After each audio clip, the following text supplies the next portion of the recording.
Ever since I graduated dental school in 2000, I've read about roughly 4 to 6 books a month. Now, back then I started off with reading fiction, but as I've grown my practice and now began investing in real estate and starting different online businesses, I've actually shifted to all different types of books and all different types of subjects. And out of all the books I've ever read, the one that has helped me the most, the one that has impacted my life the most, and the one that I reread each year is this one: How to Win Friends and Influence People by Dale Carnegie. Now, if you're trying to accomplish anything in life, you need to work with other humans, right? And you need to build alliances with these people. And this is a book that's going to help you do that today. This book is an absolute timeless classic written back in 1936. And I feel that it's so impactful and relevant that I honestly believe it really should be mandatory reading in high school. Okay.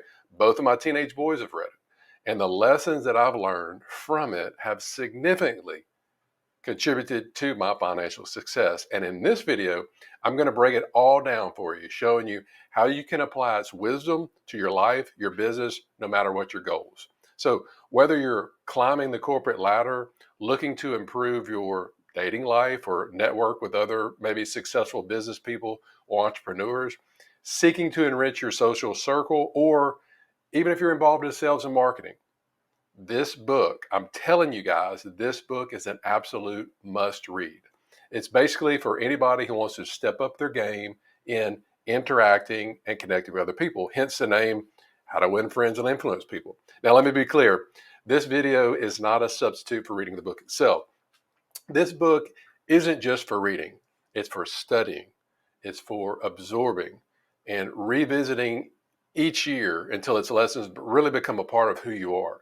And we're going to actually break it down into 4 main sections. All right, first up is we're going to talk about how to handle people. Okay, now there are 3 critical steps in this, and the book goes on to talk about the 3 C's. Okay, and you want to avoid the 3 C's. Okay, and I'll explain these shortly. Then we're going to talk about the power of showing genuine appreciation to people. And finally, one of the most crucial aspects, appealing to basically what most people care about, which is usually what's in it for them. All right. So let's talk about first, break these down, these 3 C's, okay? Because you absolutely need to avoid them. That's criticizing, complaining, and condemning. Why is that? Well, let me give you an example. More than likely, we've all met somebody who's constantly negative. They're always talking about the bad stuff, right? No matter what's going on with the economy or weather or whatever, they're always talking about bad stuff. And the only people that really stick around them are usually the others that like to hear the bad stuff too. And these other people that hang around them, they like to complain too, right? Think about this. Because negativity breeds more negativity, so these negative people just attract other negative people. Now, while I don't want to sit here and sound like I'm preaching to the choir, but it's true. Negative energy, it really is contagious. You ever heard the phrase misery loves company? It's true. Negativity, it tends to push people away. So if your aim is to, like the book says, win friends and influence people, constantly complaining to other people isn't going to do you any favors. But in contrast, avoiding negativity breeds a positive energy that basically naturally attracts other people. People are drawn to positivity. And if you embrace this, it can really significantly boost your success in connecting with other people. So, for example, we have this little miniature golden doodle. His name's Lincoln. Now, whenever we take Lincoln out in public, we were in Dallas recently. We'll just take him around on his leash. We'll go to ball games. We'll just go down the street, around the neighborhood or whatever. That freaking dog, he is always so happy just to be outside, just to be around other people. And he's always, wagging his tail and, sniffing everybody and sniffing around. And then when people walk by and they go by him and they see him, no matter what they're thinking or whatever, they instantly light up. They just start smiling, and then they come over and maybe they'll ask if they can pet him or something. And same thing when you're around happy people. You're just contagious. They're around a happy dog, they get happy. You get around happy people, you get happy as well. But here's the thing: some people out there, the negative people, they don't even realize they're negative. Now, when I first got married to my wife, she knew me how I was, but back then, and I'm still somewhat negative, but back then I used to be really negative. And that was the thing. I didn't even realize that I was negative because, other negative people, they become so accustomed to complaining, to criticizing, to condemning. That's just who they are. But here's something that you can do about that. Okay. In a world where negativity seems it's real common, right? If you're positive, so your positivity is going to make you stand out because everybody else is negative, but yet here you are, you're positive. It's what's going to draw people to you. So again, if your goal, like in the book, is to win friends and influence people, staying positive is the key.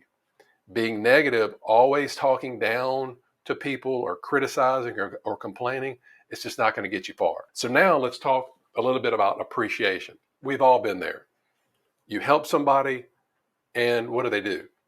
They barely acknowledge it. And that kind of reaction sometimes can leave you feeling what? Unappreciated, right? But imagine the flip side. You do something real small for somebody, and then they just light up with gratitude, just like a little gesture or something. All right.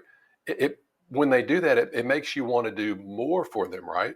And it works both ways. When you show genuine appreciation for even the smallest acts somebody does for you, they feel valued, and they're actually now more inclined to help you again.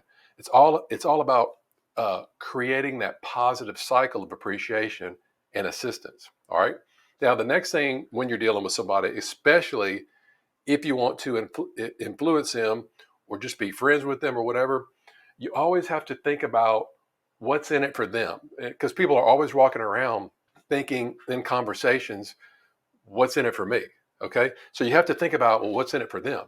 And ignoring this can come across as sort of self-centered. Okay. But however, when you consistently focus on somebody's needs and their interests, you cultivate gratitude. So when you're talking about like sales, okay, sales and marketing, whatever, this mindset is essential. Okay. What's in it for them? And people are always selling. So you're selling anything. You're selling to your kids, to your spouse, you're selling to patients, you're selling to customers, whatever. You're selling people to try to get your way to do things sometimes, okay? But it's not about what you want to sell. It's about understanding and aligning with what this person, this client or whatever, what they want or what they need. What are they coming to you for? Okay. So again, what's in it for them? So the key is to demonstrate how your product or how your service or whatever can help them get what they want, okay, to get their objectives. It's always about them. It's always about their needs. It's always about their goals. And this principle, I can't tell you how important it is really in all interactions, okay? Think about what this person stands to gain, particularly if you're trying to persuade them to take a certain action, right? Okay. Remember, the three fundamental rules for effectively handling people are avoiding the three C's. You never want to criticize somebody. You never want to complain. You never want to condemn. You want to make sure that you show appreciation, and you're always considering the other person's perspective. So these are really the cornerstones, and that's why the book starts with these. These are really the cornerstones of Dale Carnegie's philosophy, showing genuine interest in other people and focusing on what they want. Okay, that is the cornerstone. That's like the building block. If you're building a house, that's like the foundation of getting people to build these lasting relationships with people. Okay. Now, the moving on to the second part of the book, we're going to dive into how to make people like you. Okay. Carnegie outlines these 6 steps, but I like to think of them as kind of falling into 2 categories: behaviors and actions.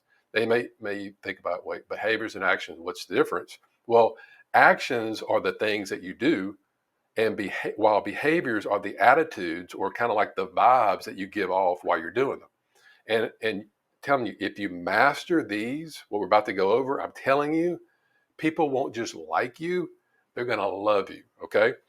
First thing is, you want to make people like you. And we just talked about this a little bit.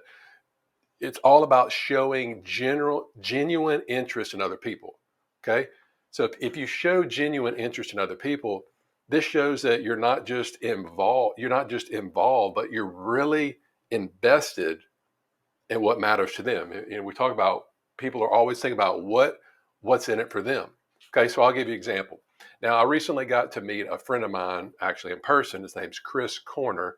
If you go on Twitter, he's known as a mobile home park guy. You could search for MHP guy.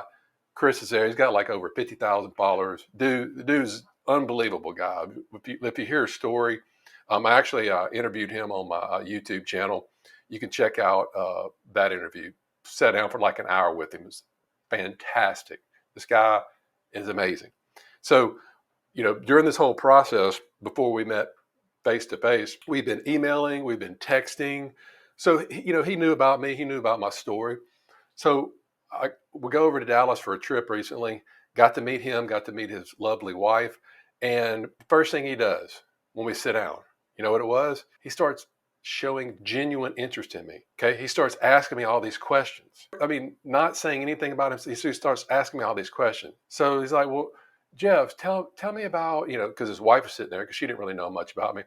Tell me, how did you go from being a periodontist to like owning a bunch of mobile home parks and RV parks?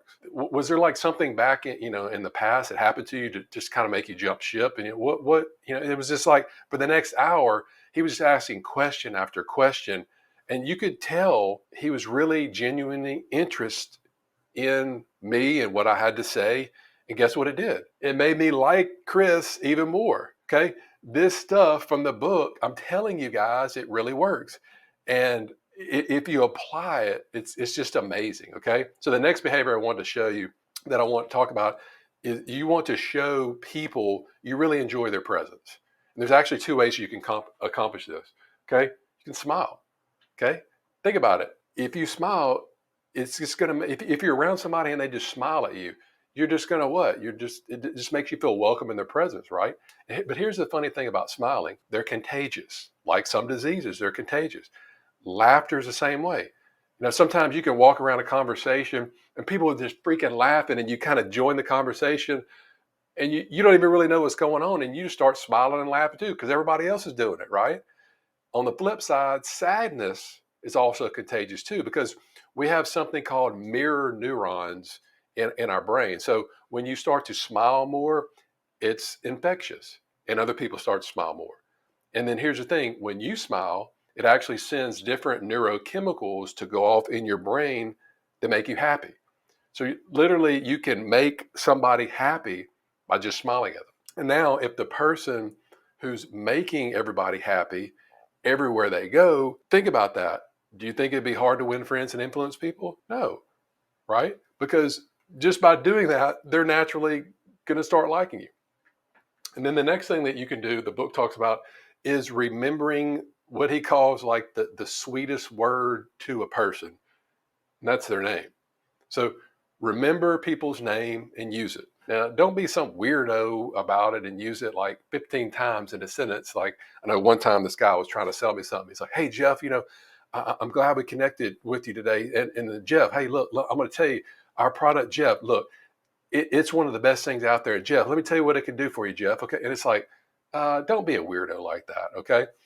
Just use it whenever you feel like it's necessary. So the book goes into great detail about how people's names are really the best sound in the world to them. It makes them feel special. But like I said, don't be a weirdo about it because in general, most people, including myself, I find it so hard to remember people's names.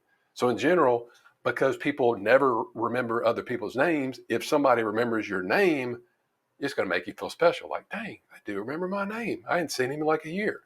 Okay. Now remember, I'm only going over just the highlights of this book. There's like 250 something pages or whatever. I want you to make sure that you read the entire book.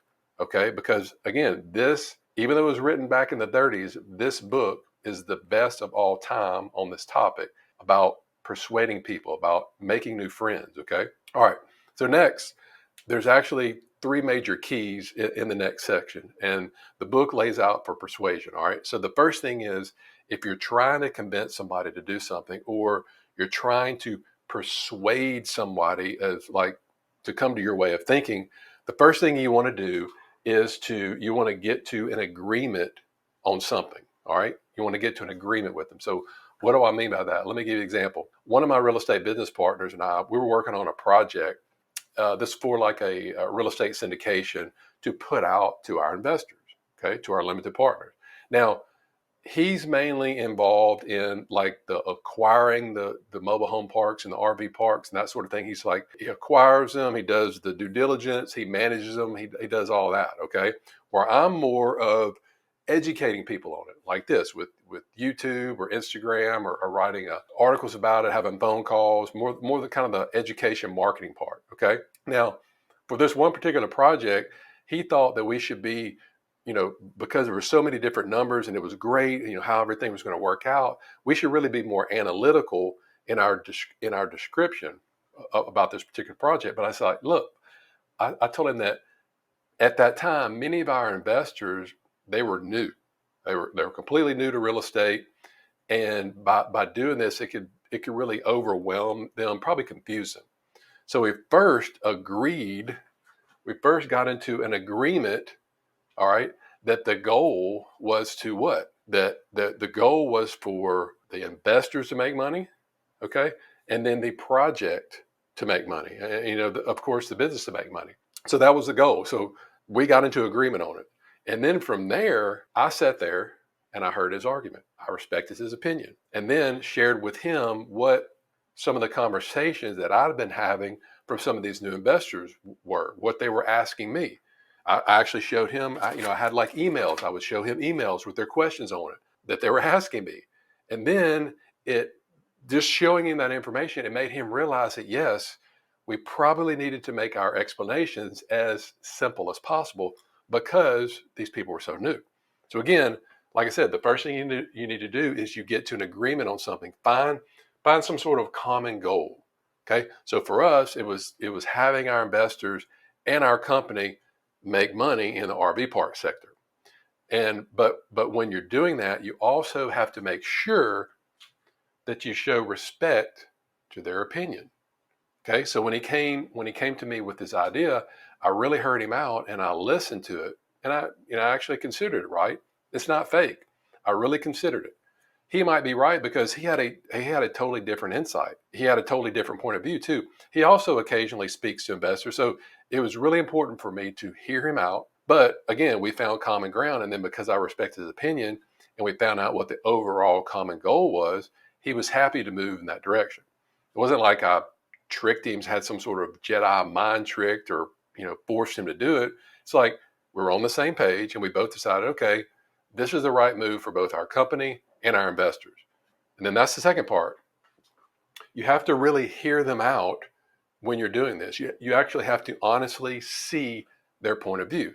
And another thing, when you're trying to hear them out, you have to realize people want to be heard. They want to know that they're valid. So when you make them feel heard, you want to let them talk more. This is a really big theme in the book because he goes into a lot of detail on that. Okay. And think about it. In most conversations, we should be listening around 80% of the time and only talking about 20% of the time. Whenever we're trying to win friends and influence people, I'm not talking about if you're just, jiving with your buddy or whatever. I'm talking about winning friends and influence people. 80% of the time listening, 20%. That's why God gave us what? 2 ears. 80% of the time listening and one mouth. But what do most people do? We want to do all the talking.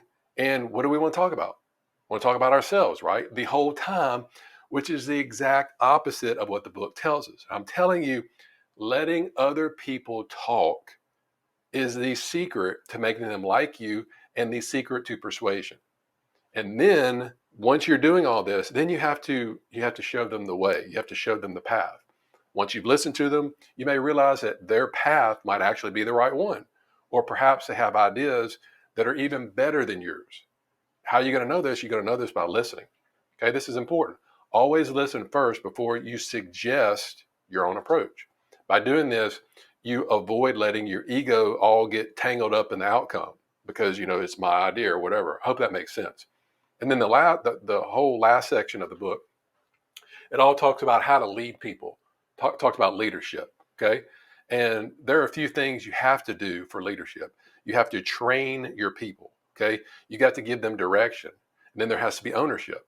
Okay. So let's get into this. So the very first part of training is positive reinforcement. Now, I talked about this earlier, but I can't really stress this enough. You have to begin with honest praise and appreciation for people that you want to lead. Why? Because for most people, it's easier to listen to unpleasant things when after we've heard some sort of praise about what we're doing good at. So this reminds me way back when I remember this particular online coach. He was training offices like the staff members about the proper way how to answer a phone when patients would call in or prospective patients would call in order to get new patients. So all the calls were recorded. He would listen to the calls, and then he would have like a Zoom meeting with them and he'd provide feedback. And it didn't matter, like we would listen to some of these calls because I would kind of help him coach as well a little bit on the side. It didn't matter how awful the person, the dental staff member was on the phone. I mean, especially with their customer service, like, I cannot believe she said that. That's what we're thinking. This guy, I remembered, he would always find a way to praise them and give them appreciation first. Okay. He'd say something like, okay, Judy, I listened to your call. You did he would find a way again to show praise. He said, you did a great job answering the phone, because his big thing was like answering the phone within the second or third ring. Hey, Judy, you did a great job of picking up the phone within the third ring, even though she should have just shut her mouth and not said anything, even though she was terrible at everything else. He always found a way to start off with praising these people. And I learned this regarding my dental staff too. So in order to lead them to do what I wanted them to do, it was always important. Something else to do, it's important to catch them doing things right. So it's not all about just negative reinforcement. Sometimes it's about catching them doing things right. And when your people that you're trying to lead, if they're doing things right, you want to reinforce it positively, and if possible, even better in front of other people. So example of this, I got a lot of our training, customer service training, when we first started off from the Ritz-Carlton and Disney. How their employees would stand out, how they would do customer service. And so one of the things that we always wanted them to do, we never wanted them to walk in front of patients like in single file. Like if they said, well, can you tell me where the bathroom is? We never wanted them to come here and follow me, and you'd have to walk in front of them. Or we never wanted them to go, hey, just point, just go down the hall, take a right, and it's right there. Okay. We were always big on having them walk side by side. So whenever I would see this, when we were first starting to do this, whenever, let's say my staff would take the patient, walk them up side by side to the restroom and come back, then I would say something to the employee. I would appraise them. I would give them appreciation for doing that in front of other employees. Okay. And then what happens is they get rewarded for something, and guess what? They want to do it more because, hey, Dr. J just praised me. I feel good about it. He praised me in front of the other employees. Okay. Now, I'm not saying that negative reinforcement is ineffective, but what I am saying is the more you do positive reinforcement, the less negative reinforcement that's going to be required. People are just going to start doing these things naturally. Get my point? Then then the book, he talks about encouraging, and he talks about encouragement a lot. So instead of just saying, hey, you need to go do this, do it right now. Okay. Kind of like a military type, leader, or maybe like the typical coach. Sometimes you got to tell them, if you're telling them to do something, sometimes they may have some doubts. Sometimes they may not even know they can do a project or not. I'm reading the Elon Musk book right now, autobiography, and just some of these deadlines and all the things that he would tell these employees to do. They're like, we don't even know. It may take a year to do, and he's wanting us to do it in 6 weeks. Okay. And, again, who you're trying to lead, they may have a lot of doubts in their head. And then if you tell your employee like that they're stupid or they're dumb at a certain thing, that they don't have a gift for it, that they're doing whatever you're trying to get them to do, they're doing it all wrong. Guess what? You've completely destroyed almost every incentive for them to want to improve. Kids are the same way. If you're coaching kids and you're going, You don't know how to do anything right. You're shooting a free throw like that. And if you just tell them, you make them feel stupid, they're not going to want to improve. But if you use the opposite technique and you show them encouragement, you make whatever you're trying to get them to do seem easy to do. You let the other person know that, hey, you know what? I believe in you. I have faith in you. I have faith in your ability to do it. This person that you're trying to lead, they're going to practice until the cows come home to excel for you. And that's how you lead. And I'm telling you, if you're that type of leader, man, I'm telling you, people will go above and beyond for you as opposed to somebody that's like a tyrant. Okay. And then one of the methods that I like to use is I like to always ask questions, and I always like to ask for their opinions. Okay. So here's the thing, asking questions, this is very persuasive, asking for their opinions. Okay. You can say, hey, Judy, remember we talked about this? This is persuasive. Now, if I'm just telling them what to do, they don't have the same amount of buy-in. Hey, you need to go do this, project or whatever. They don't have the same type of buy-in. But if I'm asking, hey, Judy, what do you think about this? And you kind of explain it to them. Or what do you think about that? Kind of here's what I'm thinking about this, but what's your opinion? What do you think if I can get them on the same page, right? It's more like I get like a buy-in when I'm asking questions, or when I'm asking their opinions. I'm getting a buy-in as opposed to just order them to do something. And just think about it in your own life, right? Think about it. So your employee, your boss, your parents, or anybody who's like in a position of superiority in your life, in whatever organization that you're in. Think about it when it happens. If these people that are your superior, if they ask your opinion, or they ask you, what do you think about something? You're like, oh, he's asking me questions, or he's asking me opinions. You're going to be more what? You're going to be more likely to follow through with whatever the plan is made, right? Or instead, you had somebody that if they just said, hey man, I need you to do this or do that or whatever, who you gonna think you're gonna lead more? Somebody that's asking you your opinion, asking you what you think about something, or somebody that's just telling you to do something. Okay.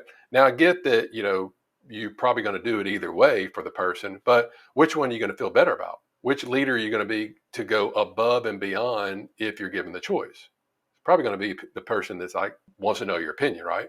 All right. So now let's talk about ownership. Okay. You want the people you're trying to influence. You want them to take ownership of the project. And one of the ways that you can do that is you just have them come up with ideas. So maybe there's like a project you're trying to do, or maybe something you're trying to accomplish. You make sure that you ask them for ideas on how you can accomplish this. Hey, what do y'all think the best ways, if we're trying to get more revenue this month, or we're trying to get more new customers, clients, patients, what do you think is the best way to do it? And I do it all the time with my staff. And here's the thing. Now, when they come up with these things, now it's their ideas, as opposed to me just giving them like an order or a plan and telling them, hey, y'all go do this. They came up with it. It's their idea. Okay, so now they're going to take ownership of it. And if they could take more pride in it, because look, if it succeeds, then what? Whose idea was it? It was theirs in the first place, right? So you give them now, if it succeeds, you give them ownership of the credit.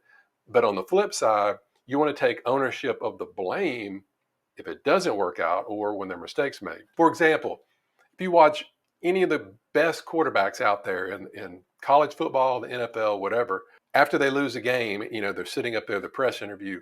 What do they do? What do they say?